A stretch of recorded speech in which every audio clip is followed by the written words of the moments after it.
I've added a bit of festive cheer to the set. Yeah. I like our first guest, this little penguin guy. Yeah, he's Is he red? Oh yeah, a big red. I don't know of any. There'll be like a weird.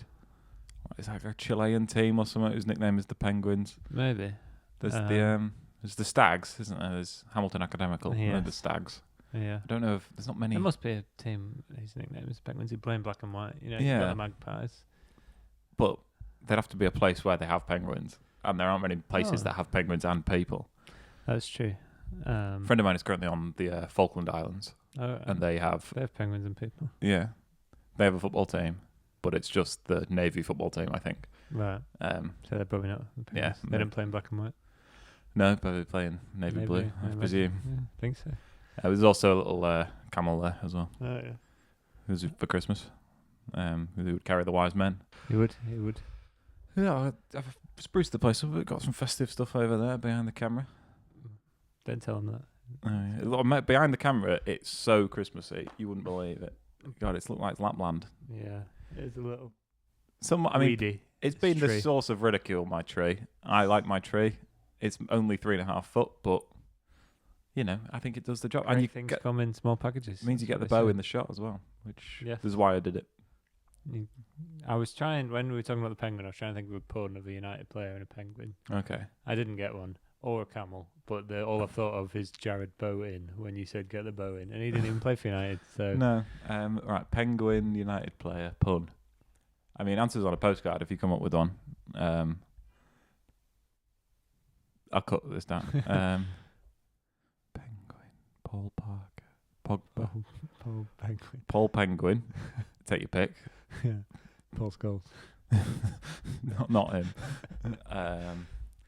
Penguin, right? I didn't play for United. Ryan Penguigs. Yeah, Penguigs isn't bad. It is. It's the best we're going to get. Right. Also, we're on a bit of a quick turnaround today. Yeah, we've got another episode to film. We've got two podcasts today. Probably more enjoyable. Well, yeah. We said this is a bit of football chat bleeding into the intro, but we said we wouldn't be happy with 4 points, and we got 4 points. And we're not very happy. Yeah, you started to say you would be happy with 4 points. And you rightfully corrected me. You would not be happy with 4 points. And here we are, so and I'm not that happy here. Yeah. Right, let's crack on. Let's crack on then.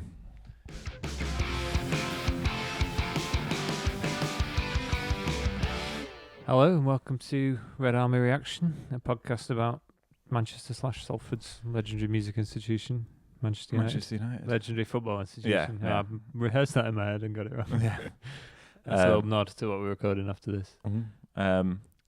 Yeah, you've struggled to find. I mean, if we'd have not rolled the two podcasts into one, then this episode would be about a 4-1 victory and something of a return to form. Instead, it's a two-parter that means that we're not particularly thrilled with either result. Yeah. I keep getting whiplash really from United because we just can't get any consistency in either direction. If we're losing every game, I could make my peace with it, you know. Yeah. But it's that we keep just winning occasional games, so we're not absolutely crap. We win some games, but it's just, I don't know what to make of us. Yeah, I don't want to head too far down this path, but I think we've got good players and a bad coach, and that's what this looks like. I think it's certain games the players are good enough to get through, and when they're not much better than the opposition, they look vulnerable, and that's what we saw. I mean, West Ham, they should be much better than the opposition, but West Ham are a different kettle of fish to how bad Wolves are. Yes, Wolves. West Ham aren't great. Wolves are diabolical. Yeah. That must be the right word to describe him. Yeah, I went into that game. We'll sort of flick back and forth between the two games. I went into the Wolves game not really believing that they could be the worst Premier League side of all time, and I believe they are probably might be the worst Premier League side of all time. And I still wasn't. Even at half time, I was like, these might be the worst team I've ever seen. They might win this, and that's really bad. Yeah. They're just, they don't look like a team at all. And in the first half, we were only marginally less terrible than them. I think we weren't good in the first half at all. there was two not very good sides. There was just zero quality in the game basically in the first half. Yeah. It's annoying that they scored a goal, which they haven't done in 5 games or something. It was always going to be us. Yeah. I didn't expect us to keep a clean sheet. I think that would have been a bridge too far. Perhaps. Yeah, of course, against the worst team Yeah. we've ever seen. But it's 4 points from 2 very winnable games. I mean, the Wolves game was fine in isolation. It was a edgy first half where they got one chance and they scored it. Yeah, and it we was were quite a bit well wasteful. taken goal. It wasn't great defending, but it wasn't. Yeah, it wasn't like our first goal, for example, where all the players were falling over each other and we did everything we could not to convert that chance. Yeah, but the gift that keeps on giving, I think, because it was a gift of a goal if we'd have just scored the normal one. But we fell over. We made a terrible pass behind Bruno. Bruno then fell over. He then scuffed the shot massively, hit the goalkeeper, and there was a bloke on the line, and it still was a goal. They just kept enforcing us to score. Yeah. We really did our best to not take the gift, but they just couldn't do it. Second half, it felt a lot like I've seen this on Twitter a couple of times. It felt like a Europa League game last season where we aren't able to really impose ourselves, but then the opposition fade away and the quality tells, and give up. They're just not on our level, and it was evident that we were always going to get. I mean, that second half there was only one team that was ever going to win it. Yeah, they just dropped off massively Wolves from not very high level. Wolves aren't even on Burnley and Leeds' level, really. Yeah. So if we had to win that game comfortably. I said the same when Everton went down to 10 men. Yeah, we had to win that game comfortably, and we didn't. Yes. But Everton, not that I'm defending United not winning that game, but Everton had something about them. Yeah, they didn't have to have that much about them, but they had a lot more about them than Wolves. Yeah, 10 men Everton are better than 11 man Wolves. Yeah, definitely. And that's evident in the points total. Yeah, like they weren't. They probably are going to win a game this season. I'm really glad it wasn't us. Yeah. Well, we got to play them again. Oh, that's true. Yeah, it's probably their best chance. Yeah, but and I keep saying this. Every time there's a team this bad, there's always lots of people talking about whether they will beat the record. Yeah, Sheffield get United less a than couple 11 years points. ago. Yeah, I think they have one of the lowest. Southampton last season were down there. And they never do. They always end up ahead of the record with a few weeks to spare. Because you're asking the questions again with Wolves. Yeah, there's a certain category of team that with 5 weeks to go have nothing to play for.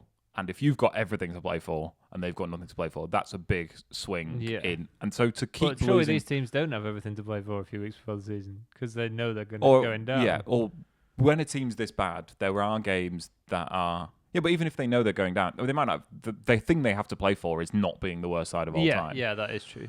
And so there's always a game where you go away to Fulham 4 weeks before the end of the season, and they're either going to finish 15th or 10th. 14th, yeah, so they don't care, and that's probably where these teams. That's where these teams manage to pick up some of their points. But you have to go into that period with more than 2 because you're not going to win 3 games. In that period, you're not going to win 3 games just out of teams not being asked. So they may well do it. Yeah. You think looking at the table now? I do think if Wolves suddenly got a lot better, they're not down yet. No. But the thing a commentator said yesterday was when you come into the season as a team, you know you're going to be fighting relegation. You think you have to get 10 wins. Yeah. Out of 38 games, and now they have to get 10 wins out of 23 games. Yeah. That's just not going to happen. No. And they would have to get a few more draws than 2 across the course of the season, and that is not going to happen. So it shouldn't need saying, but they are going down. Yeah, it's always that where you get when you're doing the sort of relegation maths, and it's like in order to stay up, they would have to play like a top 8 side for the rest of the season because they're so far behind. Giving everyone else a head start. And they're not capable of playing like top 8 side because not even because they're awful. If they weren't this bad last season, obviously they've lost some players. But even if they got back to the level of last season, then they're not going to pick up anywhere near enough points to stay up. No, they'll play like a 14th place side for the rest of the season. So I don't think there's that much to be learned from that game from United. The fact that United managed to win the game comfortably. Yeah, I think Mount had a really good game. I think everyone's agreeing on that. He was. Looked a real player and looked like the player we paid all that money for. Yeah, I was surprised to see him not start against West Ham when he played so well against Palace away. Yeah, but then started again yesterday and played really well again. I don't know. The manager's very cautious with players. Mount has had off and on injuries for several seasons now at United. I don't know if this is with a view to him becoming a player who starts every game. I mean, there shouldn't be any issue with that. I mean, obviously we've signed players to play in those positions, but we only signed 2. We didn't sign a whole new suite of attackers. And they don't all have to start every game. No, I think there's a good balance to be struck there. And the 3 that played last night, I think, worked quite well. Yeah. Again, obviously, there's not that much to take from it because of how awful Wolves are. Yeah, I don't think it was Mbeumo's best game, and he still scored a goal. Yeah. Cunha, I think, was trying a little hard because it was against his old team. He clearly really wanted to score. He had about 25 shots in the game. But then he turned down the penalty. Bruno offered him the penalty. Really? And he said no. Probably because the penalty doesn't count. Yeah. Or whatever. But he held off on stat padding by taking the penalty. Maybe it's because he missed against Grimsby. Yeah, it would have been dreadful to miss. And the Wolves fans were very much in sort of ironic cheering mode anyway, so they would have really gone to town on that. I mean, they cheered when he messed up the pass to Fernandes and Fernandes slipped. They cheered that, and then Fernandes scored anyway. Yeah, there was a bit of they were olaying when they made about 3 passes towards the end of the game. There was "We've got the ball, we've got the ball." Nice.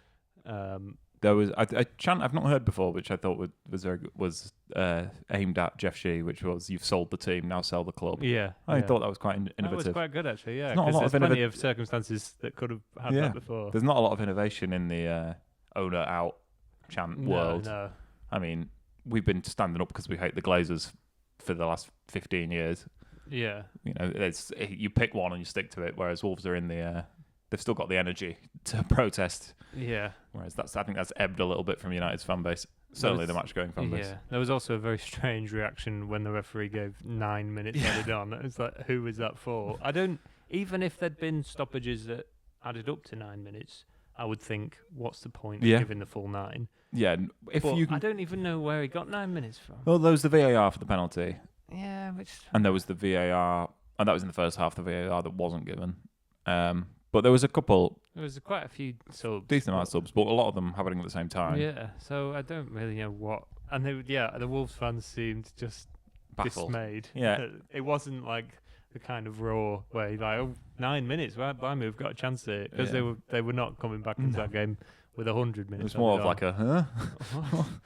And I presume the referees are given discretion in that sort of, like, they go into their performance review on the Monday and they say, well, we counted it and there was 8 minutes of stoppages and you only gave 5.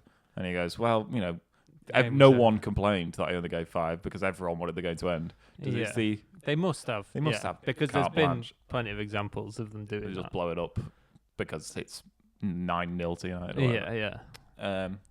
Yeah, I thought it was probably Mount's best game of the season. Great goal from him. Great goal, well taken. And so this and the Everton game, I think, are examples of the opposition being in such a position as to really see what United's game plan is. Yeah, clearly. And first half, it didn't work, it did work to a degree. We created enough chances, but we were profligate and we didn't press the issue enough, and we were weak defensively, which we always look weak defensively. Yeah. Second half, the quality really shone through. And Wolves put less fight in. Yeah. Wolves' fight ebbed over the course of the game. Yeah, the quality that it wasn't cutting it against Everton. And I think it allowed their sort of weak defensive positioning, allowed Fernandes further up the pitch, where he's much more effective. You don't see him, if he's...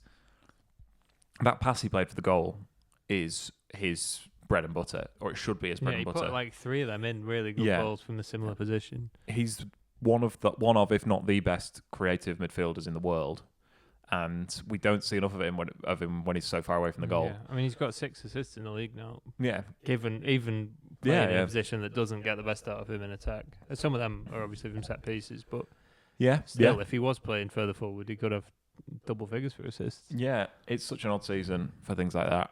Like I think he has played well this season, but also there have been games where he's really gone missing, and he's in a position where his mistakes are amplified and his best attributes aren't utilised. And I've seen some people.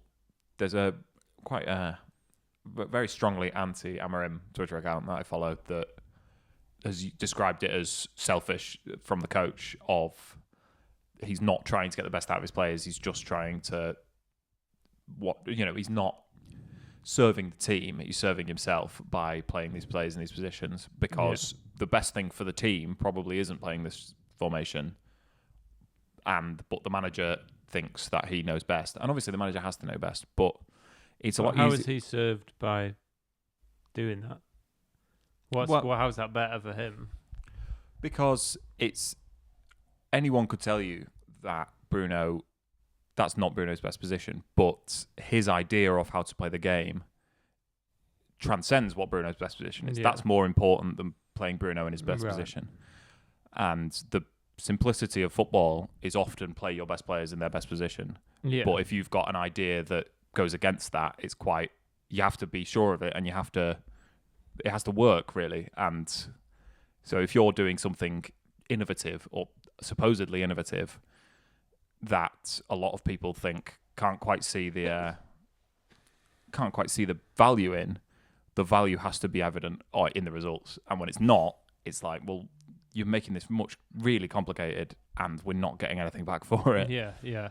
I've seen the argument made before that some clubs need managers who play the best players in the best positions, and some clubs need really astute tactical managers.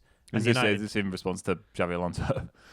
Yeah, I think so. It was a couple of years ago I've seen it, but it could certainly be made about Real Madrid right now.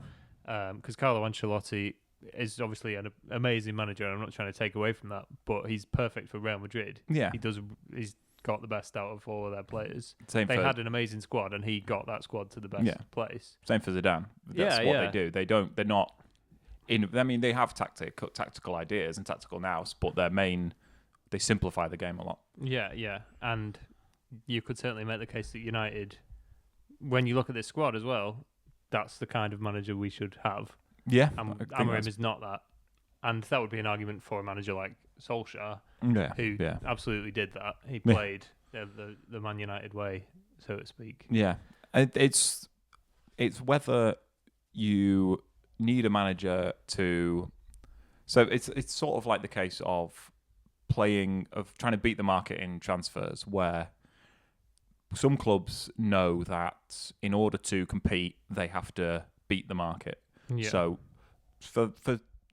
I think it's a big transition that Liverpool has struggled with, which is they went from a club in sort of 2008, 2009 that weren't at the top level of the Premier League financially.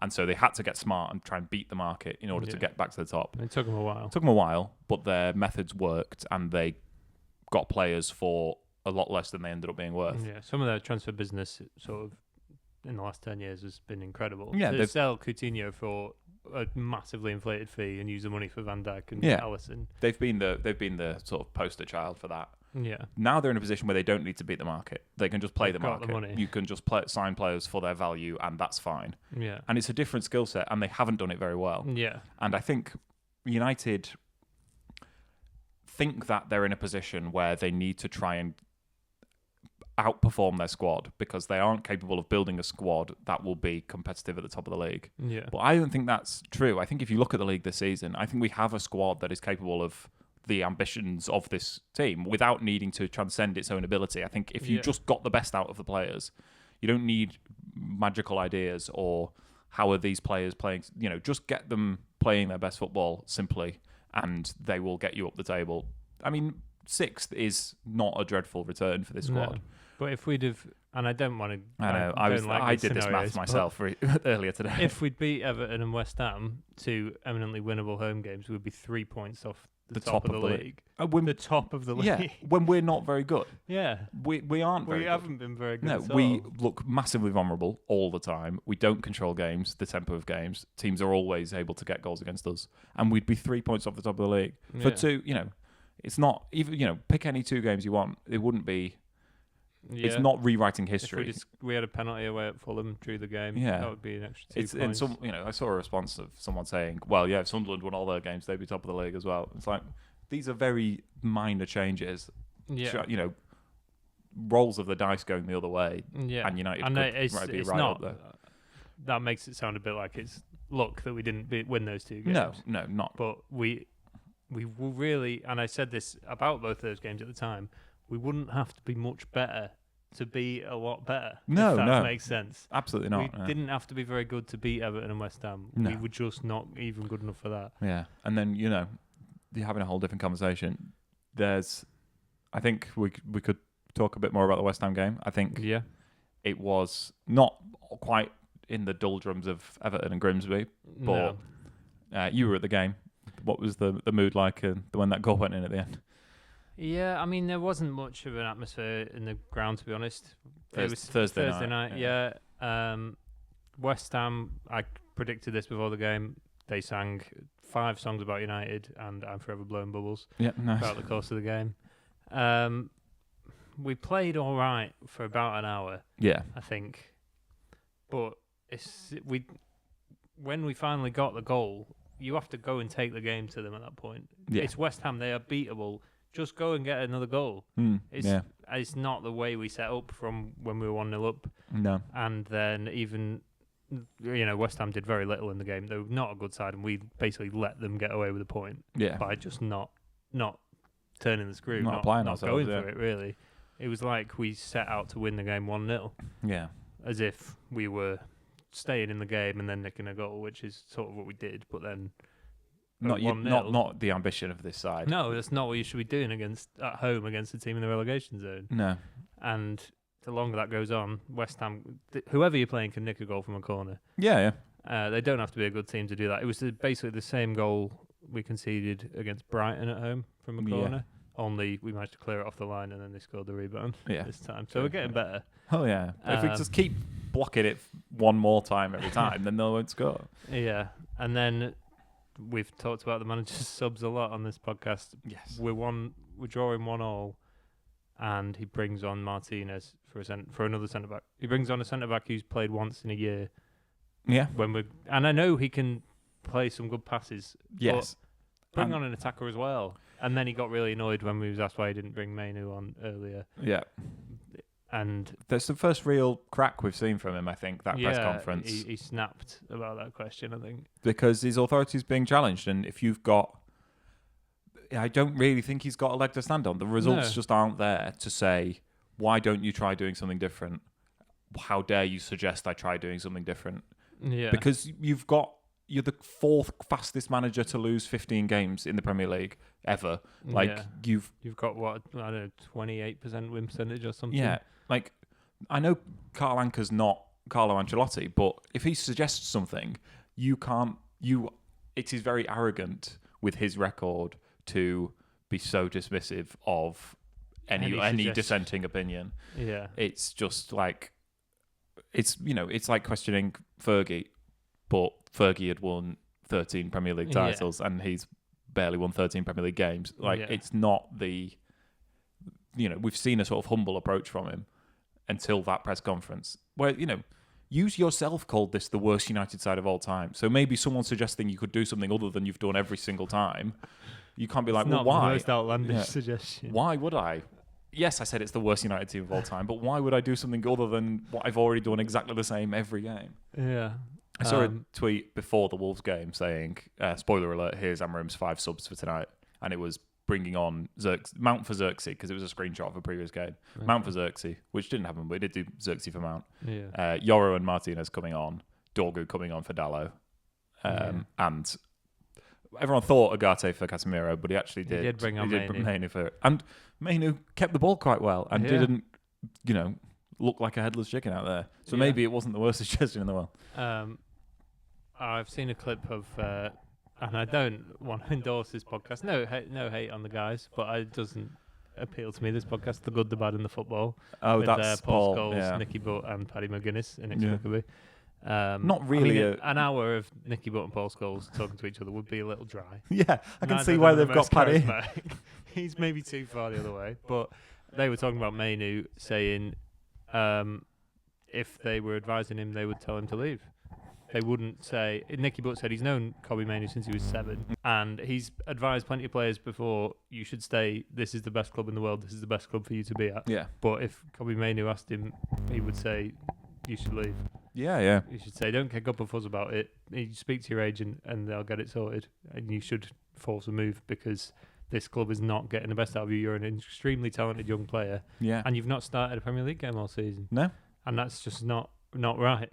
It's I think a stick that is often used to beat United or over the last few years is about our development of players. And it's the exception, not the rule now, that players come through and do well at United. If you look at this current version of United, Dorgu's no better than he was when he signed. Yeah. Yoro's not progressed massively. No, since he was a very highly rated young centre-back, and he's still that. Yeah, he's still that, but he's not. There's still the same issues to his game. Mainoo is going backwards because he's not playing.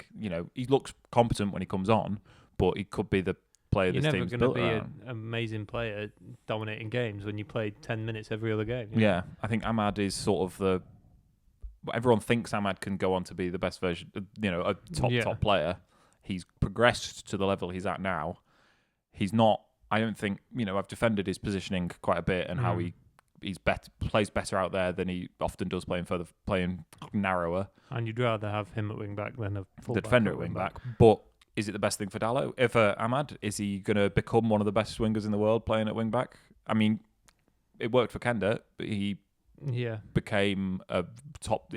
But he was 17. He's not 23. Ahmad's needs to take that next step, and he isn't going to do it playing at wing back. There's not a clear impetus from the club to improve these players. Yeah, we've seen it with Garnacho.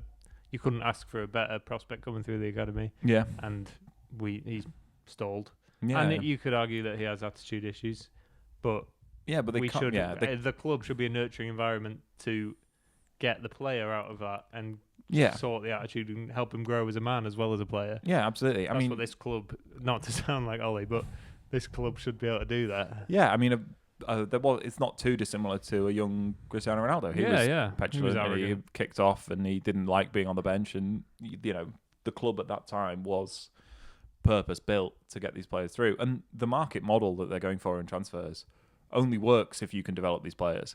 If you sign Yoro at 50 million and he doesn't become a top centre half, you're not going to get 50 million for him. You'll sell him for less. You'll make a loss on him.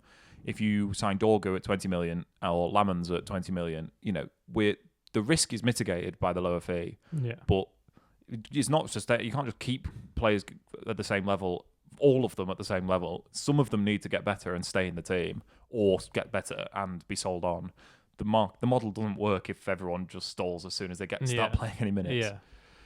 Yeah. Another question is, the next one supposedly coming through is Shea Lacey, who everyone seems to rate, and he's been on the bench the last few games. If he doesn't come on when we're chasing a goal at home or when we're 4-1 up against the worst side ever, when are you going to bring him on? We don't have League Cup games for you to do that in, or Europa League games. So what's the point of having him on the bench? Yeah, I think the club prides itself on this record of youth players in 80 years worth of games. That's only remained now because you can have substitutes that you would never bring on. Yeah, if it was 9 players on the bench. If it was 5 subs or 5 spots on the bench, or even 5 subs and 7 people on the bench, then that record would have gone. Yeah. Because there are no youth players that this manager wants to play. No, and so therefore it's just there to keep the record now, and that's when the record becomes pointless because the history of the club is 85 years of youth players in every lineup. The present of the club is 17 games in a row without a start from a youth player. That's the present of the club. That's what the reality for the players coming through at the moment isn't this 85 years of youth players in the squad. It's the fact that they look at Kobbie Mainoo and they look at Rashford and Garnacho and Lacey and they look at a pathway that's ending, and it's not a. We've had Nicky Butt leave the club, who was the director, who was in charge of the pathways director for a while, and it doesn't seem like any effort is being made to build the squad in a way or manage the team in a way that this pipeline will continue. Yeah. And it needs to change. I don't think any United fan... I mean, I saw someone use the phrase Carrington sexuals on Twitter the other day about people who obsess over the academy and would rather the academy... care more about the academy doing well than the first team doing well. If there were no good youth players coming through, we would question the academy not being run properly. Yeah. But when there are and they're not playing, we know Kobbie Mainoo's really good. Yeah, it's yeah. the issue. It's an odd situation of... It's not like he's come through and we're desperate to see what he is because we know he can be good. He played 2 years of senior football. Yeah, and was really good. He went to the Euros. He should be played over better players than him. We think he should be played over players who aren't playing well. Yeah. And, I think there isn't a United fan in the world who is... There are, because there's every type of United fan, but a big part of being a United fan is wanting to see these players come through, and there's no United fan who is satisfied with this situation as it is, where these players... It basically boils down to Molineux, right? Because Lacey, yes, it would be nice to see him come on. Well, there's a few that it comes down to. There's Garnacho leaving, which hasn't helped, but can be mitigated by, the sort of player he was and the season he had last year where he was wasteful and, it was a historically low season. So selling, low scoring season, selling your attackers isn't the worst thing in the world. But that compounded with the fact that he hasn't given a debut to an academy player. Yeah. He hasn't thought, well, I'll sell Garnacho, but then I need to bring the next one through. I'll sell Garnacho and I'm not bothering with any of that anymore. Then there's the freezing out of Molineux. And then there's shipping Rashford out as well. I think between those three, that is the biggest. I don't want to be too critical of the manager. I don't want to be too critical of the manager, but that is one of the biggest. The youth integration issue is one of the biggest issues to be in with. And the other being the team's crap and we lose every week. Yeah. So between the two of those two... Yeah, you're not loving it. I'm not massively on board at the moment. And we did win 4-1 yesterday. We did, yeah. It doesn't sound like it, but it was against the worst team ever, so we don't deserve that much credit for that. But for me, and there comes a point, like with the results, and I'm not saying we're there yet, but when a manager is doing really badly, let's say losing every game, there comes a point where you stop questioning the manager and start questioning the people above him for not sacking him. Yes. I'm not saying that's where we are, but with the academy, when United appoint a manager, one of the things he has to do is bring players through from the academy. You would presume, but it seems like we've told him, you have to have an academy player in the squad every game. It doesn't matter whether you play them or not, we just can't lose this record, rather than bringing players through and making them established as first team players is really important to the fabric of this club. Yeah, I think we saw that. It's the cycle, the cycle alternates. We had a manager who prided himself on bringing youth players through and designed his squad in such a way that he could do it in Louis van Gaal. Yeah. And we saw a very high number of debuts in those seasons. And a lot of players who probably weren't good enough, but ended up, got a chance at the first team, and we got to see if they were good enough. And they were introduced into a squad where they weren't the issue. It wasn't. You weren't looking at this saying we lost this game because Cameron Borthwick-Jackson was in the squad. Yeah. It was the squad was where it was, and there was a gap left for these players to come in and try and be shown to the world and have that experience. And then Mourinho zigged away from that and was a win now manager, and his strategy for the market was win now, and he wanted older players, he wanted more established players. But then it seemed there was a bit of back and forth with the club about that. Yeah, and the club pushed against that and wanted to build a more sustainable model, not very well, and they signed poor players quite well. And then Ollie again was, to use a phrase that people, he was a United man and he got it. Yeah.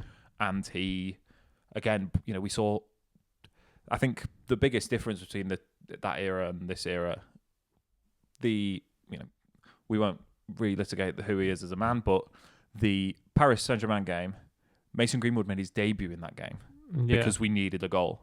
Yeah. And he took off a defender and he put on a 16-year-old who had never played before, because if the ball falls to him, he might stick it in the net. We had injuries and suspensions, but Angel Gomez and Tahith Chong also came on in that game. Because if the ball falls to them, they're attackers and they're United players. And they know what it means. They know what it means. And if the ball falls to them in the right place, they get the goal, it will be the best thing in the world. And then, not comparing the two situations, but the Everton game, he'd rather bring on Lisandro Martinez or he'd rather bring on Agate because, maybe Shea Lacey isn't ready, but there is a huge group of players there whose entire future depends on the current United manager, and seeing that from Ollie at that time will have improved. That would have gone down a treat. They would have loved that at Carrington. Every player looks at that and thinks, "This is the club I want to be at." And every player looks at Shea Lacey turning up and going home again with his coat still on and thinks, if he's not getting on and he's really good, then the rest of us haven't got a chance. Yeah. It's tough. It is. And like you say, even if we were winning every game, we would still have an issue with that. Yes. But when we're not even very good, it makes it worse. And I think maybe Amorim recognised, certainly in the summer, that this squad was way off the pace. And I think we saw that in the transfer targets, that the club wanted Šeško, younger striker, less proven. Amorim wanted Watkins, Premier League player, knows how to play in the Premier League. The club wanted Lamans, younger, less experienced, but cheaper, can grow. And Amorim wanted Martinez because he's a good player already and can play in the Premier League. Yeah. And the club stood their ground and got the players that, after signing a couple of, Premier League established players, they wanted to offset that with some younger talent. And I appreciated the club doing that. I think it was the right thing to do. The right thing to do for United right now is to enforce more of the values of the club, and that you're his boss. Wilcox and Barada, you are in charge. You can tell him what to do. You can say, because again, it's not like he's the manager who thinks he's bigger than the club, because we're rubbish. He doesn't. We don't win anything, so he's not got that power. You can force things on him and say, this isn't good enough. You aren't doing what. And maybe he said he would do it. Maybe they don't care, but they should care, and they should be more outraged about this, because it matters to the fans. Yeah, it should matter. Bournemouth on another Monday night game, which is ridiculous, especially because we record on a Monday. Yeah, we've made this point before. They're clearly trying to get rid of us. The man doesn't like what we're saying, No. And we're busy on Tuesday now as well. Oh, bloody hell. And we're at a gig on Wednesday. Oh, bloody hell. So, I meant to. We didn't talk about it during the West Ham game, but I got headbutted by a dog during the West Ham game. Nice. That was my personal highlight of the game. Yeah. I just wanted to mention. How far into the game was that? It was just half time. Okay. Because when West Ham scored, that felt like getting headbutted by a dog. Yeah. No, most people might say a punch in the stomach or a kick in the teeth, but for me, it was very like specifically headbutted by a dog. Like getting headbutted by a dog. Yeah. We've moved on. We're on the next section. You and the dog. Bournemouth. Yeah, we're friends again now. Yeah. But Bournemouth. Yes. Good side in a bit of a sticky patch at the moment. They've lost 5 of the last 6 games. Yeah, not looking amazing. We've lost our last 2 home games against them 3-0 each time. You were at both of them, I think. I was. They were both bad. I wasn't at either of them. So I'm going next Monday, so maybe that'll help us out. Am I going next Monday? Yeah, I think so. Okay. If you want to. Yeah, I'll be there. It's an interesting one. We've only 1 loss in 9 games for United. Yeah. Which sounds quite good. It does. It sounds odd when you look at that 1 loss and some of the draws that we've had. So what's that? That's West Ham draw, Forest draw, Spurs draw. Yeah. All of those and the Everton loss. Yeah. Are the satisfying results of those 9 games. Yeah. 5 wins in 9 is higher than we've had a lot of the time last year. It'll be an interesting one. we are worse at home, I think. I think if Recently. that is true, that has only just become true. Yeah. Well, our last 2 home games have been really poor. Yeah. Before that, we'd won every game at home since the first one. Yeah, our last 2 away games have been quite good. Yeah. So it'll be interesting. The last few weeks, we have sort of swapped around. They're a good side. They've got good players, and they've got an interesting manager that a lot of clubs higher up are looking at. Yeah. But this is always the thing with sort of flavour of the month players as well, where it doesn't take much to go wrong, and then you can look further afield. These people start to move on to the next target, and I think if Areola can't turn this run around, then people will just move on to the next young manager that they like look of. There are things that happen that make you wonder if anyone really knows whether a player or a manager is actually any good until it works, Yeah. Like Vitor Pereira came in at the end of last season and looked like a very good manager. And I said in the summer constantly, Wolves will be fine. They've got a good manager. And then he wasn't a good manager in the end. Yeah. It's like, how are you supposed to know? I know, yeah. And Amorim, it's the, typical example of that. But every manager looks good at Brighton, and every manager looks bad after Brighton. Yeah. I mean, De Zerbi's looked okay at he's looked Potter right, struggles everywhere he goes. Yeah. The Herzl will inevitably get a bigger job and may work Hard or to it may say. not. Yeah. But Areola is an interesting manager. I think he is a good manager, yeah. I think he probably is. He's done a good job at Bournemouth, and when they appointed him, they got a lot of stick for moving on from Gary O'Neill, even though he'd done a decent job and kept them up. But in hindsight, Gary O'Neill's not done much. No. And Areola's taken them to the next level. So it's the model that these clubs work by, and it's worked every time so far. I think I don't have any. I don't think they are as bad as they have looked these last few weeks. They've got good players who are not quite firing at the moment. I think everyone knows Semenyo is very good and will be probably snapped up in January or in the summer. £65 million for the first 2 weeks of January. It's will he be there or will he be at AFCON? No, he's not going. Ghana didn't qualify. Oh, they didn't know.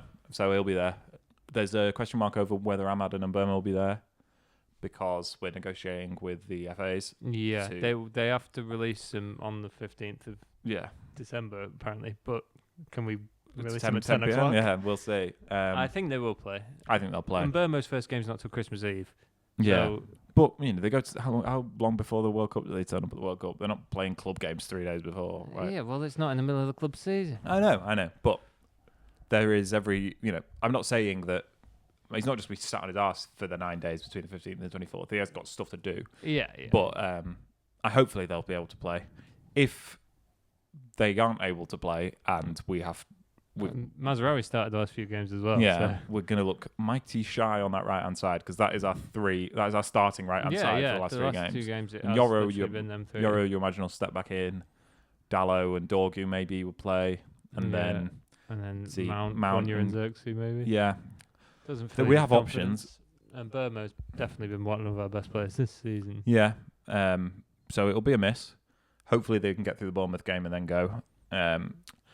And hopefully we can get through the Bournemouth game. Yeah, I think we have picked a season in which it's almost impossible to predict any United game. Yeah, it's certainly an interesting one to begin with. Yeah, and almost any... I think there's a statistic called variance, which is the ability of any one thing to beat any other thing, and how much of... You have it in sort of chess, and like how likely it is, or how often a team beats a team that is better than them. And I think that's very high in the Premier League this season, where league positions don't really mean anything. Like you can't really... You wouldn't, if you betted based on league positions for every game, you wouldn't have a very good return this season, because everyone's taking points from everyone else. So Bournemouth in a bit of a sticky patch. United sort of stemmed the tide of losing games. Yeah, they could easily beat us. Yeah, Everton a few weeks ago looked they were bottom half and didn't look like they'd improved that much, and then they won a few games and suddenly they're 5th in the table. And you think, could they be on for Europe this season? Yeah, I mean, there's Aston Villa. After the first 5 games, were in the bottom 3. Didn't score a goal in the first 4 games. Yeah, and then drew at Sunderland. And now they're 3 points off the top of the table. Yeah, just beat Arsenal. And like you say, it doesn't take a lot for United to do something like that. Yeah. They don't have to become amazing. They don't have to get to a level that we've never seen before. They have to play quite well for a few weeks, and they'll be fine, and they'll be impressively high up the table rather than about par in the table, which is where they are now. We've got Villa away after Bournemouth. If we beat Bournemouth, I'll go into the Villa game thinking we can win this. Yeah, absolutely. That's just if we lose to Bournemouth, I'll go into Villa away thinking we're in trouble here, and then we might win. So it's just very difficult to say. It is, but we'll keep on doing it. We will. We'll keep trying. Maybe this club will coalesce into something like a consistent side at some point. Yeah. Should we take a look at the other games this week? We should, yeah. Liverpool. It's all the wheels are coming off. Trouble in paradise. Hate to see it. Couldn't happen to a nicer club. What do you make of it for them? Well, the Salah thing. Yeah, I think the result's the result. I think that could have happened to any Liverpool side, but this Liverpool side is so vulnerable at conceding. They just ship goals. Yeah, and it's obviously calculated from Mo Salah. It's very generous to say he was an emotional thing after the game and he just got surprised. Because they've had a lot of emotional games and he doesn't do interviews. No. He does them very, very rarely when he wants to do them. Yeah. I don't think it's on, really. I don't think a player should ever publicly come out and criticise the manager like that and say he's been thrown under the bus, because he's obviously done a lot for Liverpool. He's an amazing player and he's a club legend. But he's not been playing very well this season, and it took them quite a while, and then they dropped him for a few games. Yeah. He doesn't have a divine right to start every game because of what he's done in the past. No, definitely not. And it's not like the manager just came in and didn't want him and threw him on the bench. No, I think if he was being scapegoated, it would be agreed upon by everyone and say, why has he dropped Salah? Salah's clearly not the issue. But he's the only one saying that. Yeah. There isn't a general narrative that is going around. He's the only one saying that, so I think it has to be I think it's a fair enough decision to make. It might not every manager would do it. Some managers would let him play through his form. Yeah, maybe that's what he thinks should be accepted. Yeah, but I think the manager's well within his rights to say, have a few games off. You've scored 2 goals all season. You're not at the level that you were, and having you in the side because of your legendary status is a luxury. Yeah. And we need to stop conceding goals, and we've got a problem at right back, and you being there is making that problem worse. Yeah. I think the manager is entirely justified in doing it. Yeah, and he's not doing very well at the moment, the manager. No. And he's made a lot of mistakes, I'm sure, but I don't think he's done a lot wrong in that specific scenario. And you can't manage a squad and manage a team if you have to play a certain player regardless of how well the team's doing and how well that player's doing. Yeah. Do you think, what's the resolution you see? I think he'll get his way. I think the manager will go. I think the manager will probably go anyway. But I think he will outlast the manager. Yeah, I think he will. I don't think he'll leave in January. He might leave next summer. Yeah. But I don't think it's a case of Salah will never play for Liverpool again. No. I mean, United had a player do an ill-advised interview, briefing against the club in Ronaldo. But Ronaldo, this is like if Ronaldo had done it in 2009. Yeah. This isn't the same thing at all, because getting rid of Ronaldo at that time was much more palatable. I don't think Liverpool can stomach selling Salah ending on poor terms with him. Last time he did an interview was when he wanted a new contract. Yeah. And he completely got the narrative to be, we need to give Mo Salah a new contract. Yeah. And they did. Yeah, it worked out for him. I'm not defending his actions, but I think he probably will get what he wants ultimately. Any other interesting games this weekend? Well, Villa-Arsenal was quite a big one. Yeah, it was, yeah. It's really narrowed it. Like, Arsenal, for a long time, they were, I wouldn't say champions-elect, but they were clearly the best side in the league. Yeah. And people were starting to ask, is it theirs to lose now? Yeah. And well, if it was, they have. they're well on the way. They didn't manage to establish like, you look in the Championship and Coventry are 10 points clear. They're clearly the best side in the league. Yeah. And that's evidenced by the table. But Arsenal never got to that point. No. And now they have started to lose a couple of games, and all of a sudden it's a title race again. It's not. Yeah. Arsenal aren't way out in front. They're 2 points clear of City now. And you can't rule out City winning the league by any stretch. No. City have that pedigree of winning the league, and Arsenal don't. And the big question mark over Arsenal these last couple of years has been, can they get over the line? Usually they get further into the season before that question starts being asked, but it's equally valid to ask now of, this is the densest period of the season. Champions come through this period, and top at Christmas is a thing because you've got through the bulk of the season by then, or the toughest run of games. You can see it out slow and steady from then, and if you go through that period and you're not clear, then it's a hard work for the rest of the season, which means you can. We don't really see teams who are in a particularly close title race doing not at the moment in the Premier League. It's much harder to do well in Europe when that's the case because every league game matters. And one of the reasons United were able to get into the last stages of Europe so often was because they were the best team in the league, but there was a big gap some years. And once you've got that gap and you can relax in the league a little bit, and you know what it takes to win the league because you've done it before. Yeah, and you have that experience and that knowledge. It's a different ballgame rather than having to figure it all out and play European football. And the guaranteed European season goes on later now, and then there's more condensed games towards the end. So they've definitely got fighting on two fronts for a little while yet. Yeah, it's going to be tough for them. They've won 5 out of 5 in the Champions League, so they'll get through that top 8 and they'll be in the latter stages. It's going to be tough for them. Yeah, they might well win the league, but if they do, it'll be a much closer race than it looked. And it'll be entirely earned if they can come through this.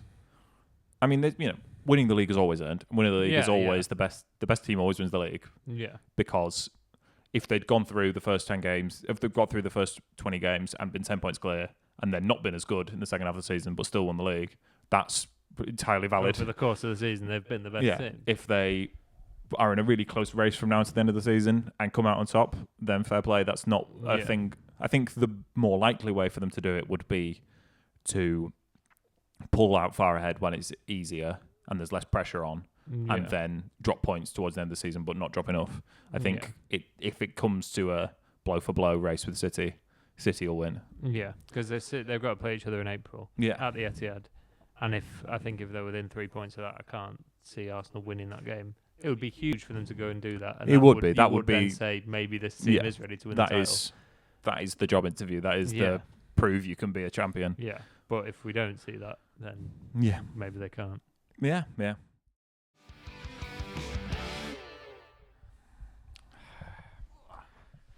Hello.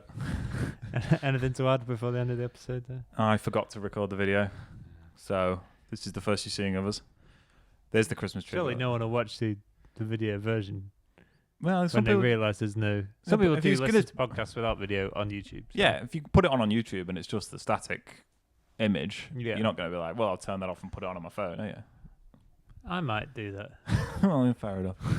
But I'm not saying I will do it with this, but... No. Well, there's a bit of video for you here. Yeah, it's just a little bonus there. That's the Christmas tree we were talking about earlier. The penguin that you couldn't see.